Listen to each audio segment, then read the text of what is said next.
Төрем жоқта продуктыға ашып барсам, қанша теңге жұмсаймын? Видеоның соңында айтамын. Сіздер оған дейін маған тіркеліп, оң жақтағы жүрекшені қысартып қойыңыздар. Ал кеттік, осыншама заттарға қанша теңге кетті екен? Жұмысты бастамастан бұрын мына үстімдегі киімдерін ауыстырып алуым керек. Бұл жерде мен сіздерге бір фокус көрсетемін. Бір көрсеткенде үйреніп алыңыздар. 1, 2, 3. Вот. Осыны үйреніп алсаңыздар, көп уақыттан үнемдейсіздер. Негізі осы паршокқа шыққан едім. Артынан апельсин алдым, балдарыма күнде кешке берем, табиғи витамин С. Сүт алдым 2 пачка. Артық алмайым, а то ашып қалады. Тиква алдым самсаға, осы мысықтың тамақтарын алдым. Садикте ұлыма жануарларды тамақтандырасыңдар деген екен. Сосын мына лимонды алдым. Индонезияның лимон дейді, бір штугы 375 теңге. Қалай ол, арзан ба, қымбат па, түсінбедім.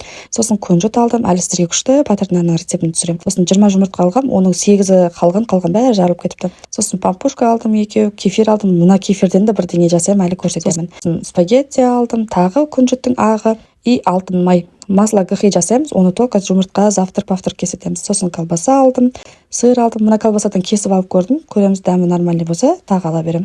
Сосын 1 кило фарш и холодец жасайын ба деп, енді сүйектерден де алып келдім. Одан кейін хозяйственный магазинге барып, үйге туалеттің ана жуатынын алдым.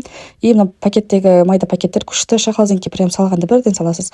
Мусорный пакет, именно салфетканы обожаю. Мен сияқты посуданың шашықтарын жуғыңыз келмесе, осындай салфетка салыңыздар, 2 рет жуасыздар да, сонымен тастап кете бересіздер. Ал мына заттардың бәріне қанша кетті деп ойлайсыздар? Маған тіркеліп алып ұмытпаңыздар. Бәріңізге рахмет. Всем пока.